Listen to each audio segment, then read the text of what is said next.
Gagawa tayo ng siopaw asado.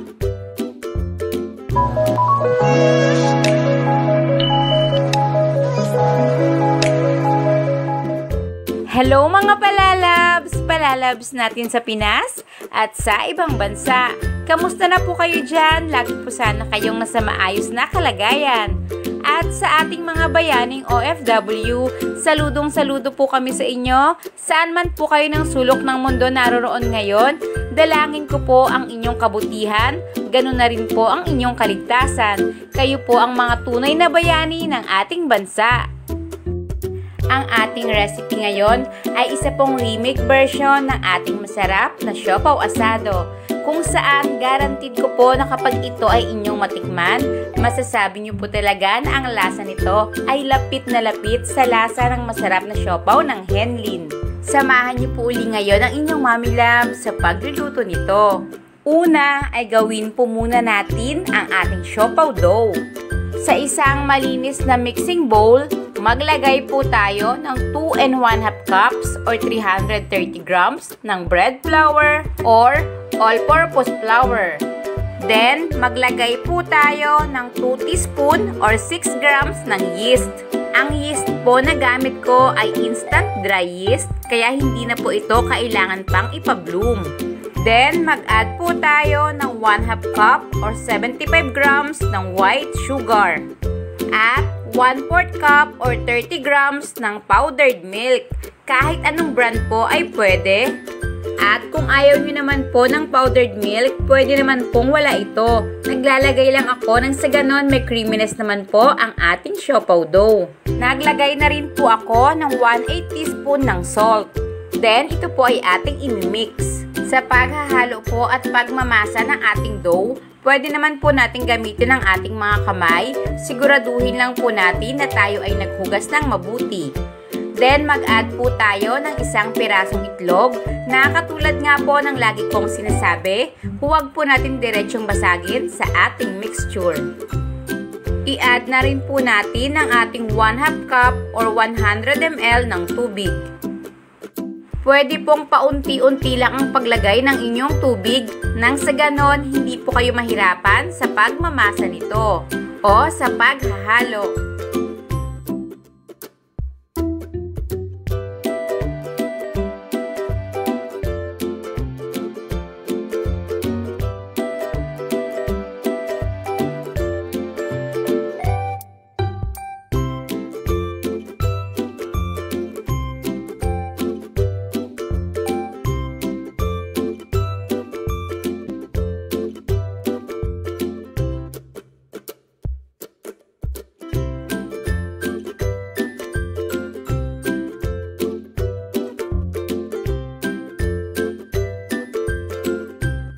Kapag tuluyang naghalo na po ang ating wet and dry ingredients, maglagay po tayo ng 2 tablespoon ng lard or shortening. Kung hindi po ito available, pwede po kayong gumamit ng oil, huwag lang po yung mga used oil. Pwede rin naman pong gumamit ng butter or margarine, yun nga lang po hindi nyo maa-achieve yung color white na outcome ng ating siopaw. Then, masahin lang po natin itong mabuti hanggang sa tuluyan na po itong maging smooth. Sa pagmamasa naman po ng ating dough, sa una lang po ito medyo mahirap dahil po masyado po itong malagkit. Pero ituloy-tuloy nyo lang po ang pagmamasa, unti-unti na po mawawala ang sobrang lagkit nito. Huwag po kayong mag-add ng harina ha kung kayo ay nalalagkitan sa ating mixture dahil ang gusto po nating ma-achieve ay yung malambot pa rin po ang ating siopaw kahit po ito ay malamig na. Kaya ang ating dough ay dapat bukod sa smooth, medyo malambot rin po ito. Mga palalabs, palambing naman po uli ang inyong Mommy Loves. Please, paki-like and share naman po itong ating video. At sa mga hindi pa po nakasubscribe, is pa-subscribe naman po and click nyo na rin po yung bell button para lagi po kayong updated sa tuwing ako ay mag-upload ng mga bagong video. You can join us nga po pala sa ating Facebook page and you can follow us sa ating Instagram account. Just click the link sa ating pong description box. Bukod sa pagmamasa, may isa po akong technique na ituturo sa inyo. Pwede nyo po itong ilagay sa inyong floor kagaya ng ginagawa ko at ihampas-hampas nyo pa rin po doon po sa loob ng inyong mixing bowl ha, nang sa ganon mas mapaisip po o mas mapadali ang inyong pagmamasa.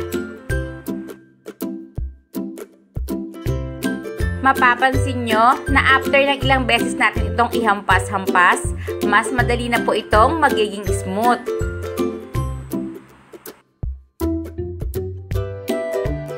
Heto na po at smooth na po ang ating dough. I-grease lang po natin ng kaunti ang ating mixing bowl. Ganon na rin po yung ating dough at ito po ay ating paaalsahin ng 1 oras. Mas maganda po na ilagay nyo po ito sa mainit na parte sa loob ng inyong bahay nang sa ganon mas maganda po ang pag-alsa ng ating dough. At habang pinapaalsa naman po natin ang ating dough, gawin naman po natin ang ating masarap na asado filling. Sa isang malinis na kawali, maggisa po tayo ng 2 cloves of garlic. At kapag lumabas na po ang aroma nito, maglagay rin po tayo ng 1 small size onion na hiniwa rin po ng maliliit. Make sure po na maluto po nating mabuti ang ating sibuyas nang sa ganon hindi naman po madaling mapanis o masira ang ating siopaw. Then ilagay na po natin ang ating 200 grams ng meat. Kahit anong meat po ay pwede. Pwede po kayong gumamit ng chicken, ng pork, or beef. Basta hiwain lang po ito ng medyo maliliit. Ito nga po pala ay nilaga ko lang po ng 10 minutes ha, bago ko po ito ngayon gigisahin. Maglagay na rin po tayo ng 1/8 cup ng soy sauce. Kahit anong brand po ng soy sauce ay pwede.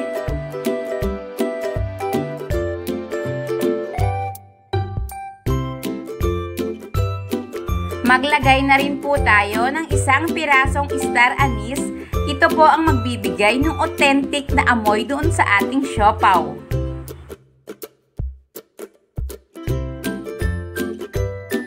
Maglagay rin po tayo ng 1 pirasong dahon ng laurel o bay leaf.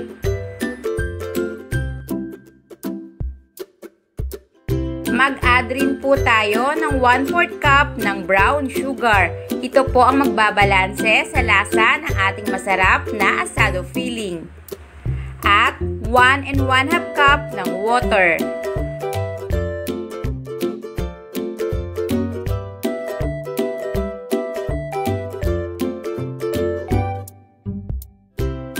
Mag-add na rin po tayo ng 1/8 teaspoon ng pepper o ng paminta.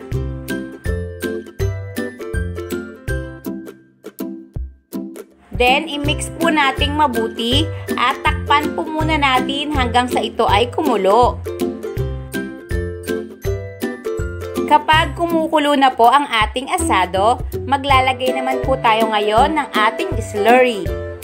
Ang ating slurry ay composed po ng 1 tablespoon ng cornstarch na hinalo at tinunaw sa 1 tablespoon ng water. Ito po ang magbibigay ng medyo mas malapot na consistency sa ating asado sauce. Make sure lang po na kapag ito ay ating inilalagay sa ating asado, hinahalo natin ito ng diretsyo ha, nang sa ganon hindi naman po mamuulang sa ilalim ang ating slurry. Kapag ito po ay kumulo na uli, tikman na po natin at depende na po ang panlasa sa inyong preference. Pero kung susundin nyo po ang ating buong mixture, I assure you na talaga pong masarap ang ating asado sauce at ang ating asado filling.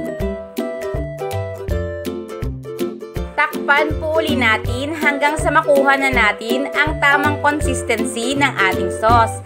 Dahil yan na rin po ang ating magsisilbing sauce para sa ating siopaw. Kapag para po sa atin ay na-reach na po natin ang tamang consistency, patayin na po natin ang apoy. Hindi naman po ito mahirap pang pakuluin o palambutin dahil ito po ay atin nang napakuluan kanina ng 10 minuto. After po natin itong maluto, salain na po agad natin dahil ang magiging sauce nito ay ang atin na mismong magiging sauce mamaya sa ating siopaw. Tanggalin lang po natin ang ating star anise at ang ating bay leaf para mamaya ready na po ito sa paglalagay natin ng filling sa ating siopaw. Yan na po ang ating magiging sauce mamaya para sa ating mga magagawang siopaw. After 1 hour, balikan na po natin ang ating dough. Mapapansin niyo po na napakaganda ng pag-alsa nito. Ito po ay mamasahin na lang natin ng saglit at ready na po ito para sa ating gagawing siopaw. Hindi na po ako ngayon gumamit ng plastic gloves mga palalabs ha, pero naghugas naman po ako mabuti ng ating mga kamay. Kung mapapansin nyo mga palalabs, hindi pa ganun kaputi ang ating dough, mas puputi po ito kapag ito na ay atin nang na-steam. At ang gamit ko po dito ay bread flour o yung first class. Medyo mas brownish po ito kumpara sa ating all-purpose flour. Much better po kung talagang gusto nyo ma-achieve yung puting-puting kulay. Ang gamitin nyo po ay all-purpose flour. Gagamitin lang naman po natin ang ating mga palad para sa pagmamasa nito. Ngayon po ay ready na po ito para sa ating gagawing siopaw. Ang ating dough ay may timbang na 620 grams. Dahil gusto ko pong makakuha ng 10 piraso dito, hahati-hatiin ko po ito ng tigsi 62 grams. Pero kung wala po kayo talagang timbangan na magagamit, tansyahin nyo na lang po na magkakasing laki ang gagawin yung siopaw. Para sa mas masarap na lasa ng ating asado siopaw, gagamit rin po tayo dito ng salted egg o ng itlog na pula. At para hindi rin po tayo mahirapan sa pagtansya naman ng ating magiging filling, hinati ko na po agad ito sa kung ilang piraso ang ating pagpapalamanan. Bali, hinati ko po ito sa 10. Simple lang naman po ang gagawin natin mga palalabs. Ipa-flatten lang po natin ang ating mga hinating dough. Then maglalagay po tayo ng ating salted egg sa gilid nito. At ito na po ay ating isasara. Sa pagsasara naman po ng ating siopaw, wala naman po ito talagang proseso. Nasa atin na po kung paano natin ito isasara. Basta make sure lang po na hindi po lalabas ang ating palaman o ang filling nito. Then bilugin lang po natin ito at make sure talagang saradong-sarado yung ating dough. Pero sa mga magagaling po gumawa ng siopaw, may iba't iba pa po silang design na nagagawa. Pasensya na po mga palalabs ha, hindi tayo ganon kagaling katulad nila. Ang sinisikap lang po talaga nating gawin ay ang masarap na lasa, pero sa pagdidisenyo, talagang hindi po ganon kagaling ang inyong mommy loves. Heto na po ngayon ang nagawa nating siopaw. Magpalaman pa po ulit tayo ng isa. Pwede po kayong gumamit ng rolling pin, pero dito hindi na ako gumamit ng rolling pin. Nang sa ganon makita nyo na pwede na naman natin itong i-flatten gamit ang ating mga kamay. Ilagay lang ang ating asado filling at ang ating salted egg. Mga palalabs, ang atin pong buong costing ay nasa dulo na parte ng ating video. At mamaya rin po ipapaliwanag ko sa inyo ang difference ng active dry yeast sa instant dry yeast. Mga palalabs, palambing naman po uli ang inyong mommy loves. Please, paki-like and share naman po itong ating video. At sa mga hindi pa po nakasubscribe, is pa-subscribe naman po and click nyo na rin po yung bell button para lagi po kayong updated sa tuwing ako ay mag-upload ng mga bagong video. You can join us nga po pala sa ating Facebook page and you can follow us sa ating Instagram account. Just click the link sa ating pong description box. Bago po natin ito i-steam, dapat po lagyan natin ng papel ang ilalim ng ating siopaw, kagaya po ng mga nakikita nyo kapag ito ay inyong binibili. Pwede po tayong gumamit ng wax paper o ng rice paper. Kung talagang wala, pwede naman po ang bond paper. At hiwain nyo lang po ito, depende sa kung gaano magiging ganun kalaki ang inyong siopaw. Ngayon po ay napalamanan na natin lahat ang ating siopaw. i-rest po muna natin ito ng 20 minutes bago po natin ito i-steam.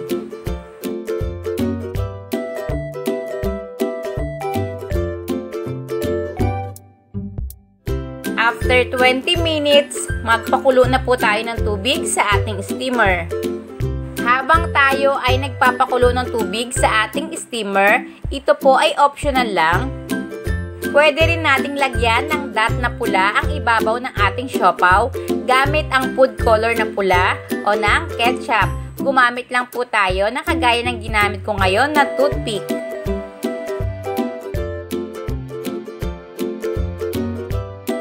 At kapag kulong-kulo na po ang tubig sa ating steamer, isalang na po natin ito at ang lakas lang po ng ating apoy ay medium heat.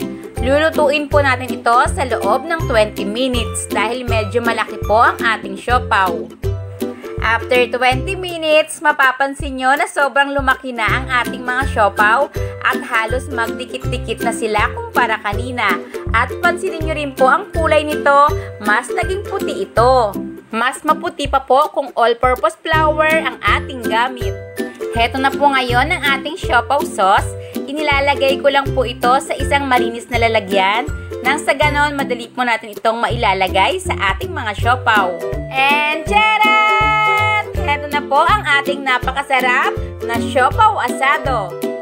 Mga palalabs, personal ko pong favorite ang asado siopaw at isa lang po ang tindahan ng aking binibilhan which is nabanggit ko nga po kanina.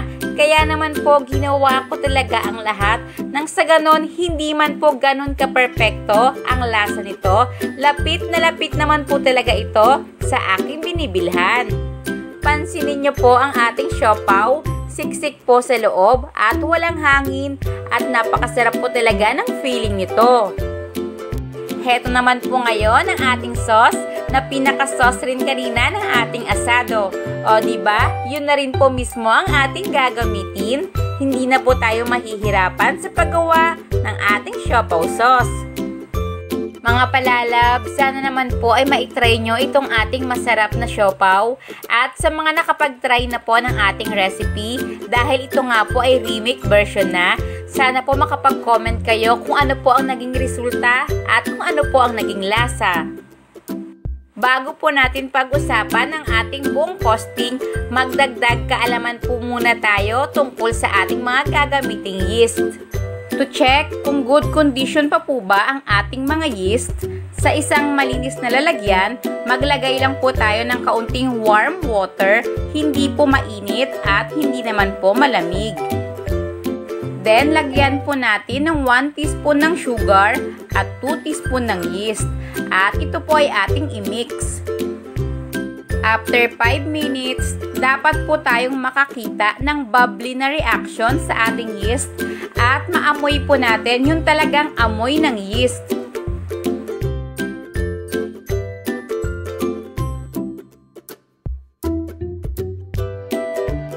After 5 minutes, mas magbo-bloom po ito. Kapag hindi na po ito nag-react ng kagaya nito at hindi nyo na po naamoy yung aroma ng yeast, meaning dapat nyo na po itong palitan.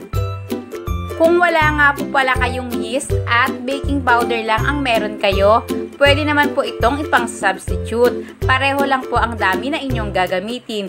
Yun nga lang, hindi ganun kabilis ang pag-alsa ng inyong magiging dough. At sa difference naman po ng ating instant dry yeast at sa ating active dry yeast, ang instant dry yeast po ay medyo mas maliliit ang butil kumpara po sa ating active dry yeast. Pero sa color po ay pareho lang sila. Sa paraan po ng paggamit ay magkaiba dahil ang instant dry yeast, kagaya po ng ating ginamit kanina sa ating siopaw dough, ay diretso na pong ilalagay sa ating mixture. Pero ang active dry yeast ay kailangan po munang ihalo sa warm water at kailangan po muna itong ipabloom ng kagaya ng ginawa natin kanina. Pero make sure lang po na kapag ito ay inyong ipapabloom, warm water lang po ha. Mamamatay po kasi ang ating yeast kapag ginamitan po natin ito ng hot water. At isa pa po sa reminder, hanggat maaari po, huwag niyong idikit ang ating yeast sa ating asin dahil magiging dahilan din po ito para mamatay din po ang ating yeast. Para naman po sa ating buong costing, ang ating expenses sa ating siopaw dough ay 33 pesos and 25 centavos. At sa ating asado filling naman ay 53 pesos and 75 centavos. Sa kalan, wax paper at yung ating salted egg, ang ating expenses ay 42 pesos.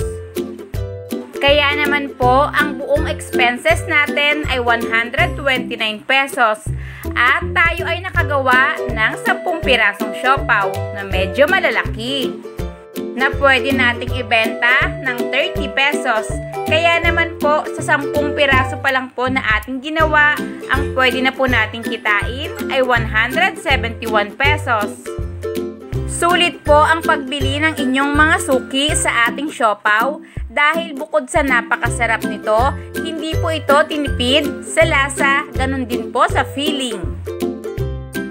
Sana po ay mayroon uli kayong natutunan ngayon kahit kaunting kaalaman. Please, don't forget to like and subscribe and click the bell button para lagi po kayong updated sa tuwing ako ay mag-upload ng mga bagong video. Maraming salamat mga palalabs! Hanggang sa muli po nating pagluluto!